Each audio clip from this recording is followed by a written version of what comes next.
আমার প্রিয় শিক্ষার্থী বন্ধু, মাধ্যমিকে একটি শিক্ষার্থী বন্ধুর খাতা তোমাদের সামনে দেখানো হবে এবং এই শিক্ষার্থী বন্ধুটি সবকটি প্রশ্নের উত্তর সঠিক করা সত্ত্বেও 1 নাম্বার কিন্তু কম পেয়েছে। কোন জায়গায় 1 নাম্বার কম পেল বা কী কারণে 1 নাম্বার কম পেল সেটাও তোমাদের দেখানো হবে। এছাড়াও বন্ধু, এই খাতাটির মাধ্যমে তোমাদের দেখানো হবে যে কোন কোন জায়গায় তোমাদের নাম্বার কাটা যেতে পারে বা একটি প্রশ্নের কোন কোন জায়গায় পার্ট মার্কিং থাকে। বন্ধু, এই ভিডিওটি সম্পূর্ণ শিক্ষামূলক একটি ভিডিও এবং আমি আশা রাখছি এই ভিডিওতে অর্থাৎ এই খাতাটি দেখার পর তোমরা নতুন অনেক কিছু শিখতে পারবে। তো চলো বন্ধু, দেখে নেওয়া যাক খাতাটি। বন্ধু, এটি হলো খাতাটির সামনের পাতা অর্থাৎ ফ্রন্ট পেজ, যেখানে আমরা দেখতে পাচ্ছি শিক্ষার্থী বন্ধুটি 89 পেয়েছে। বেশ বন্ধু, এবার দেখে নেওয়া যাক প্রশ্নের উত্তরগুলি। তো প্রথম পাতাতেই আমরা দেখতে পাচ্ছি বন্ধু যে 1-এর দাগের প্রশ্নগুলির উত্তর করেছে এবং 1-এর দাগের 6টি প্রশ্নের উত্তর করতে হতো, সেখানে 6-এ 6ই পেয়েছে। বেশ, তো এই যে 6টি প্রশ্নের উত্তর করেছে। এবার আমরা দেখে নিচ্ছি বন্ধু পরের পাতাটি অর্থাৎ 2-এর দাগের প্রশ্নগুলো। তাহলে 2-এর দাগের প্রশ্নগুলিতেও তাই, এখানেও 6টি প্রশ্ন থাকে। তোমাদেরকে কটি প্রশ্নের উত্তর করতে হয় বন্ধু? 5টি প্রশ্নের উত্তর করতে হয়। এখানে অর্থাৎ 2-এর দাগের প্রশ্নগুলিতে 5-এ 5 পেয়েছে। ঠিক একই রকমভাবে 3-এর দাগের প্রশ্নগুলিতেও 5-এ 5 পেয়েছে। এখানেও তাই 6টি প্রশ্ন থাকে, 5টি প্রশ্নের উত্তর করতে হয়, যেগুলি হচ্ছে সত্য বা মিথ্যা। বন্ধু, এই 1-এর দাগ থেকে 3-এর দাগ পর্যন্ত এই শিক্ষার্থী বন্ধুটি তো সঠিক উত্তর করেছে এবং তার জন্য যথাযথ নাম্বার পেয়েছে। এখন এই প্রশ্নগুলির উত্তর যে কত সুন্দরভাবে সাজানো যেতে পারে তার জন্যে আগে একটি ভিডিও করা আছে। সেই ভিডিওটি দেখতে পারো তোমরা একবার, যে এই একই রকমভাবে উত্তর করবে কিন্তু সাজিয়ে কিভাবে লিখতে হয় সেটি কিন্তু একটি ভিডিওতে দেখানো আছে। সেই ভিডিওটি তোমরা অবশ্যই একবার দেখে নিও। তোমরা চাইলে সেই পদ্ধতি অবলম্বন করতে পারো, আবার নাও করতে পারো, কিন্তু একবার দেখে নিও। সেই ভিডিওটির লিঙ্ক এই ভিডিওর ডেসক্রিপশন বক্সে এবং ভিডিওটি শেষে দিয়ে রাখবো। বেশ বন্ধু, এবার আমরা দেখে নিচ্ছি যে এই খাতাটিতেই 4-এর দাগের প্রশ্নগুলির উত্তর করেছে। তারপরে 4-এর দাগের প্রত্যেকটি প্রশ্নের উত্তরই কিন্তু সঠিক করেছে। 4-এর দাগের প্রত্যেকটি প্রশ্নের উত্তরের জন্য 2 নাম্বার করেছিল এবং এই শিক্ষার্থী বন্ধুটি কিন্তু প্রত্যেকটি প্রশ্নের উত্তর করেছে এবং 2 নাম্বার করেই পেয়েছে। বেশ, এই যে প্রত্যেকটি প্রশ্নের উত্তর আমরা দেখে নিচ্ছি এবং প্রত্যেকটি প্রশ্নের উত্তরে কিন্তু এই শিক্ষার্থী বন্ধু 2 নাম্বার করেই পেয়েছে, অর্থাৎ 10 × 2 20 নাম্বার কিন্তু 4-এর দাগের প্রশ্নে পেয়েছে। এখন বন্ধু, তোমরা প্রত্যেকেই জানো যে 1-এর দাগ থেকে 4-এর দাগ পর্যন্ত প্রত্যেকটি প্রশ্নের উত্তর কিন্তু তোমাদের খাতার সামনেই থাকতে হবে। অর্থাৎ প্রথমে তোমরা 1-এর দাগের প্রশ্নের উত্তর করবে, তারপরে 2-এর দাগ, তারপরে 3-এর দাগ, তারপরে 4-এর দাগ। ধরো বন্ধু, 4-এর দাগে তুমি 5টা কি 6টা প্রশ্নের উত্তর পারলে, বাকিগুলো তুমি প্রথমে পারছো না, তো তার জন্য তোমরা যথাযোগ্য অর্থাৎ যতটা পরিমাণ জায়গা ছেড়ে রাখা প্রয়োজন সেই পরিমাণ জায়গা কিন্তু অবশ্যই তোমরা ছেড়ে রেখে দিয়ে তারপর বড় প্রশ্নের দিকে যাবে। তো এটা গেল 1-এর দাগ থেকে 4-এর দাগের প্রশ্নগুলির উত্তর। এছাড়াও বন্ধু তোমাদের জানিয়ে রাখি, ধরো তোমরা এই 2-এর দাগের বা 3-এর দাগের প্রশ্নগুলি 6টি প্রশ্ন দেওয়া আছে, তো তোমরা 5টি, এখানে যেমন শিক্ষার্থী বন্ধুটি 5টি প্রশ্নেরই উত্তর করেছে, 1 2 3 4 5, 5টা প্রশ্নের উত্তরই করেছে এবং 5টা প্রশ্নের উত্তরই ঠিক হয়েছে, সেই জন্য 5-এ 5 পেয়েছে।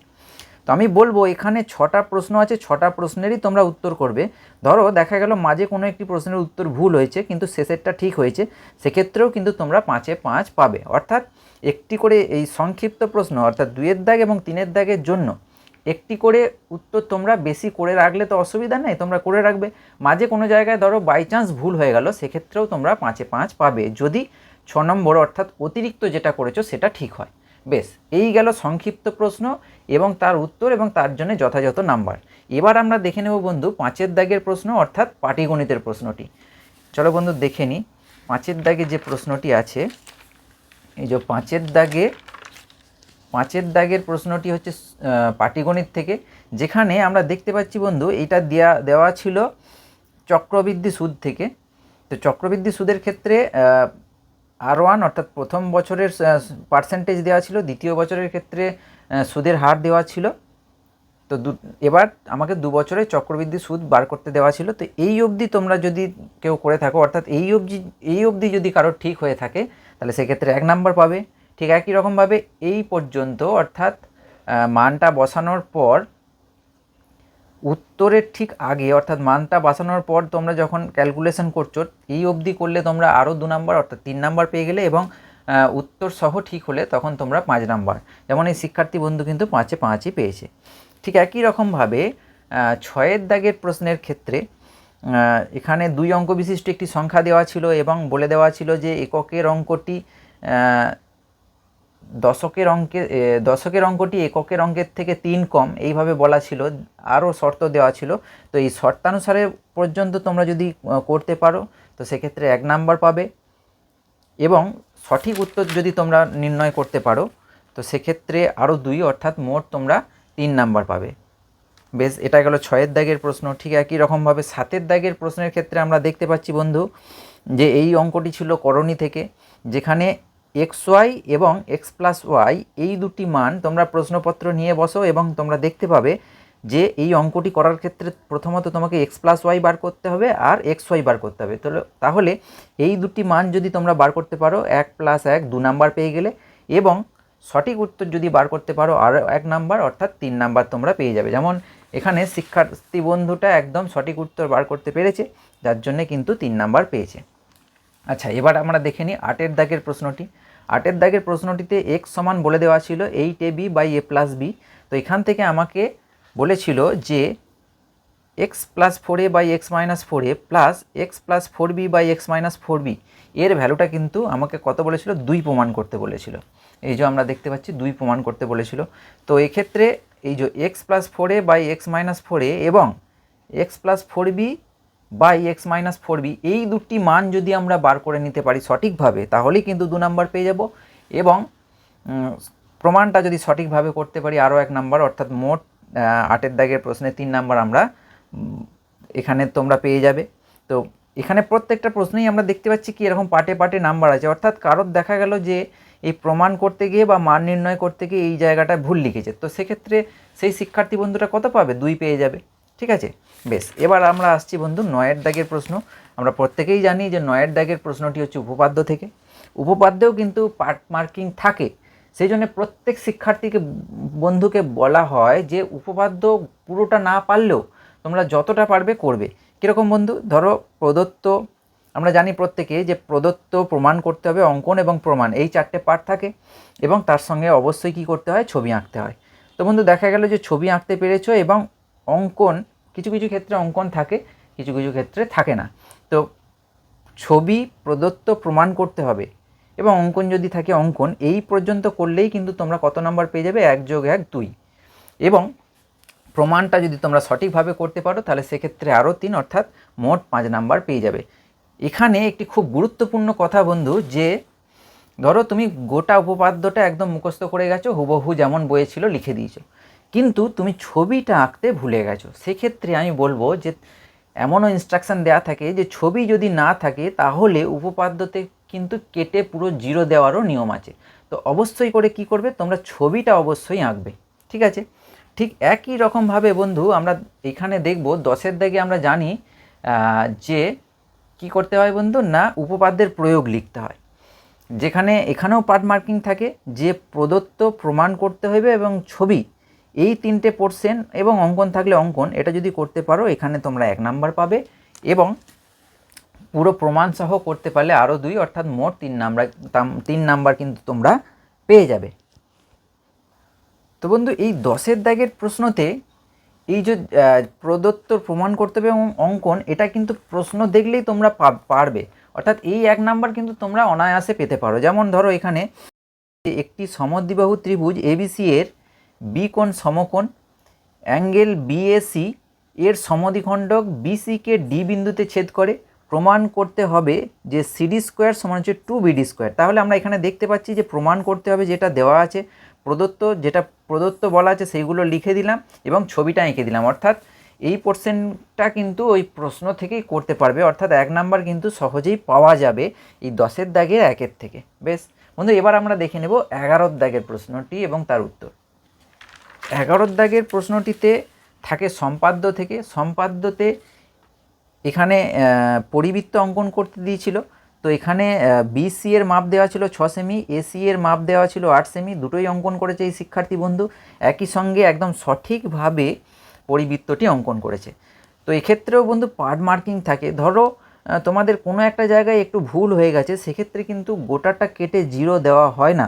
যদি তোমরা মোটামুটি নিয়ম মেনটেন করে, ধরো দেখা গেছে যে এই 3টে বিন্দুতে অর্থাৎ ত্রিভুজের শীর্ষবিন্দু 3টি পরিধির ওপরে না থেকে 2টো আছে আর একটু হালকা সরে গেছে, সেক্ষেত্রেও কিন্তু নাম্বার পাবে।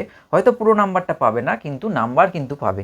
বেশ, এবার বন্ধু 12 দাগেতে থাকে ত্রিকোণমিতি থেকে প্রশ্ন, যেখানে 3টে প্রশ্ন থাকে, 2টো প্রশ্নের উত্তর করতে হয়। এই শিক্ষার্থী বন্ধু যেমন একেরটা করেছে, এই অবধি করতে পারলে 1 নাম্বার, আর গোটাটা করার জন্য আরও 2, অর্থাৎ মোট 3 নাম্বার। তো এখানে 3-এ 3ই পেয়েছে। একই রকমভাবে এখানে দেখতে পাচ্ছি বন্ধু, প্রথমত 12 দাগের 3-এর প্রশ্নটি করতে চেষ্টা করেছিল, পারেনি, সেই জন্য কেটে দিয়েছে।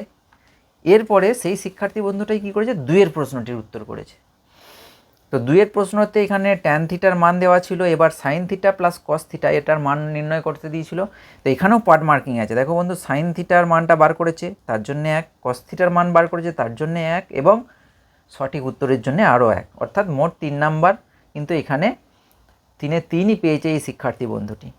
13 দাগে থাকে হাইট অ্যান্ড ডিস্টেন্স, অর্থাৎ উচ্চতা দূরত্ব থেকে প্রশ্ন। তো এখানে এই ছবিটা তোমরা যদি সঠিকভাবে আঁকতে পারো তার জন্য 1, এবং তারপরে আরও কিছু কিছু জায়গায় পার্ট মার্কিং থাকে, যেমন ইসি এর মানটা যদি বার করতে পারো এই প্রশ্নে, তাহলে তার জন্য 1। আচ্ছা, তারপরে বন্ধু বাকি পোর্শনটা, অর্থাৎ একদম থিটার মান বার করতে দিয়েছিল, থিটার মান পর্যন্ত যদি করতে পারো তাহলে তার জন্য আরও 3, তো মোট 5 নাম্বার। তো সেই জন্যে বলছি বন্ধু, তোমরা কোনো একটি প্রশ্নে যতটা পারবে ততটা কিন্তু অবশ্যই করে আসবে। একদম ছেড়ে চলে এলাম সেটা কিন্তু করবে না, কারণ তোমরা দেখতেই পাচ্ছ যে বেশিরভাগ প্রশ্নেই কিন্তু কি থাকছে, পার্ট মার্কিং থাকছে। তাহলে সেই পোর্শনের তোমরা নাম্বারগুলো পেয়ে যাবে। অর্থাৎ যেমন এখানে বলি যে তোমরা হাইট অ্যান্ড ডিস্টেন্সে কী করেছো, ছবিটা এঁকেছো এবং যেগুলো দেওয়া আছে সেই অনুযায়ী লিখেই দিয়েছো, তাহলেই কিন্তু 1 নাম্বার পেয়ে যাবে। ঠিক একই রকমভাবে 14 দাগের প্রশ্নগুলি থাকে পরিমিতি থেকে, এবং সেখানেও থাকে পার্ট মার্কিং। এই যে প্রথম প্রশ্নটিতে ওই অনুপাত দেওয়া ছিল, তাহলে অনুপাত থেকে সাধারণ অনুপাত ধরে এই যে 3x 4x এবং ওই যে উচ্চতা, দৈর্ঘ্য প্রস্থ উচ্চতাগুলো লিখে দিয়েছে সঠিকভাবে, তার জন্য 1। এখানে দাগ দেওয়া হয়েছে কারণ একক, এই এককটা দেওয়া আছে সেন্টিমিটারে, তো এককটা লেখেনি, সেই জন্য দাগ দেওয়া হয়েছে। যদিও তার জন্য নাম্বার কিন্তু কাটা হয়নি। এই যে 14 দাগের 1-এ 4-এ 4ই কিন্তু দেওয়া হয়েছে। ঠিক একই রকমভাবে বন্ধু 14 দাগের 2-এর প্রশ্নটিতে পার্ট মার্কিং আছে। এই যে একটা ফাঁপা চোঙের আমরা আয়তনটা যখন বার করলাম তার জন্যে 1, শঙ্কুর আয়তনটা বার করলাম তার জন্যে 1, এবং সঠিক উত্তরটা যেই বার করতে পারলাম আরও 2, অর্থাৎ মোট 4 নাম্বার। তাহলে এখানেও কিন্তু 4-এ 4 এই শিক্ষার্থী বন্ধু পেয়েছে। তো প্রত্যেক জায়গায় দেখছি যে পার্ট মার্কিং আছে, অর্থাৎ তোমার যদি উত্তরে শেষ জায়গায় ভুল হয় তাহলে এই 2 নাম্বারটা তুমি পেলে না, কিন্তু বাকি তো 2 নাম্বার অবশ্যই পাবে। তো এরপরে আমরা আসছি বন্ধু, এই দেখো 15 দাগ, যেটা আমরা জানি যে কোথা থেকে থাকে, রাশিবিজ্ঞান থেকে। 15 দাগের প্রশ্নগুলো হচ্ছে রাশিবিজ্ঞান থেকে। এখানে যৌগিক গড় নির্ণয় করতে দেওয়া হয়েছিল। এই যে এই সামেশন অফ এফএক্স, অর্থাৎ পরিসংখ্যার যোগের জন্য 1, সামেশন অফ এফআই এক্সআই তার জন্য আরও 1। এখানে যৌগিক গড় নির্ণয় করতে দিয়েছে। যৌগিক গড়টা নির্ণয়ের ক্ষেত্রে যেহেতু কোনো নিয়ম বলা নাই, যদি নিয়ম বলা থাকতো তাহলে সেই নিয়মেই করতে হবে।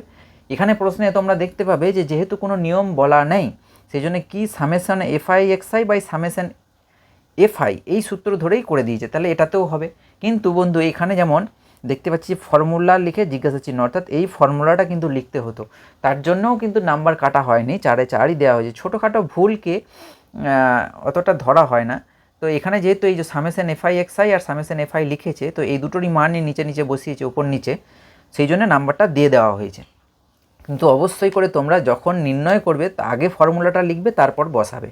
বেশ, এবার এই যে 15 দাগে 3-এর প্রশ্নটির উত্তর করেছে, যেখানে বন্ধু সংখ্যাগুরু মান নির্ণয় করতে দেওয়া হয়েছিল। তো এখানে ক্রমযৌগিক পরিসংখ্যা দেওয়া ছিল, তো সেখান থেকে পরিসংখ্যা বার করেছে, এবং এই শ্রেণী সীমাটা তো দেওয়াই ছিল।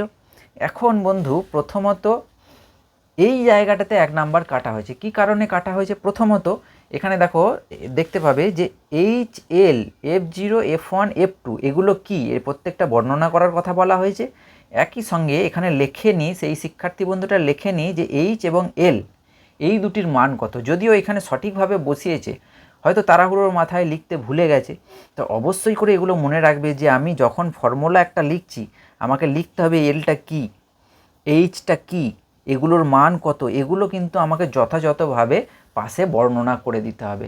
এবং এই যে দশমিকের পর 1 2 3টে, তাহলে এখানে দশমিকের পর 2 ঘর নিয়েছি, তার মানে 1 ঘর তো বাদ দিয়েছি, যেহেতু 4 এবং এটা 6 আছে, 5-এর বেশি, সেই জন্য 1 যোগ হয়েছে। তো এইখানে প্রায় অবশ্যই লিখতে হবে, এই জায়গাটাতেও কিন্তু একটু ভুল হয়ে গেছে। তো যখনই আমি 3 দশমিক থেকে 2 দশমিক স্থান পর্যন্ত করব, তো আমাকে কি করতে হবে, এই প্রায় কথাটা লিখতে হবে।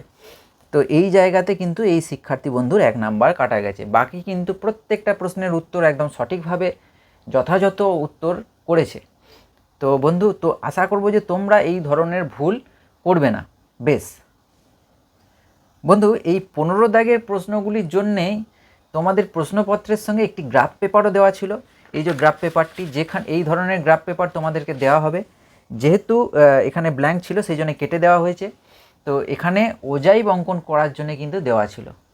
বন্ধু বলে রাখি, এই যে ওজাইব অঙ্কন, অন্তর্বৃত্ত, পরিবৃত্ত বা বিভিন্ন চ্যাপ্টার, যেমন হচ্ছে ধরো বন্ধু সমাধান করো বা অংশীদারি কারবার বা ধরো বন্ধু গোলক, পরিমিতি, মাধ্যমিকের প্রায় ম্যাক্সিমাম নাম্বার অফ চ্যাপ্টারের প্রত্যেকটি অধ্যায় ধরে ধরে, প্রত্যেকটি প্রশ্ন ধরে ধরে উত্তর একদম সহজভাবে, যাতে তোমরা প্রত্যেক শিক্ষার্থী বন্ধু বুঝতে পারো সেরকমভাবেই করা আছে এই চ্যানেলেই প্রত্যেকটি ভিডিও। তো তোমাদের সুবিধার জন্য এই ভিডিওর শেষে আমি এই ক্লাস 10-এর প্লেলিস্টটি আমি দিয়ে রাখবো। তোমাদের যে চ্যাপ্টারটায় অসুবিধা হবে সেই ধরনের ভিডিও তোমরা একবার দেখে নেবে। তো এই চ্যানেলে তো প্রত্যেক বছরেই সাজেশান দেওয়া হয়। এবছর বিগত বছরগুলির মতন ম্যাক্সিমাম নাম্বার অফ কোশ্চেন কিন্তু কমন এসছে। তো তোমাদের এবছরও অর্থাৎ 2027-এর জন্যও কিন্তু সাজেশান দেওয়া হবে, সেটি কিন্তু ঠিক টেস্টের আগে আগে দেওয়া হবে। তোমরা চাইলে সেই সাজেশান ধরে ধরে খুব ভালোভাবে প্র্যাকটিস করে যেতে পারো। এবং বলে রাখি বন্ধু, ধরো তুমি মাধ্যমিকের পরীক্ষা দিতে যাচ্ছ, তুমি তো জানো না যে খাতাটা অ্যাডমিট থেকে কিভাবে ফিল আপ করতে হয়, কোন জায়গায় কি লেখা উচিত নয়, মাধ্যমিকের পরীক্ষার দিন কি কি নিয়ে যাব সঙ্গে, এই রিলেটেড একটি ভিডিও কিন্তু তৈরি করা আছে এই চ্যানেলে। সেই ভিডিওটিও আমি ডেসক্রিপশন বক্সে এবং এই ভিডিওটিরই একদম শেষে দিয়ে রাখছি, তোমাদের প্রয়োজন হলে তোমরা অবশ্যই একবার দেখে নিও। তো বন্ধু, এই ছিল আজকের এই ভিডিওতে। আবার তোমাদের সামনে হাজির হব নেক্সট একটি ভ্যালুয়েবল ভিডিও নিয়ে। ততক্ষণের জন্য খুব ভালো থেকো, খুব মন দিয়ে পড়াশোনা করো। Good bye.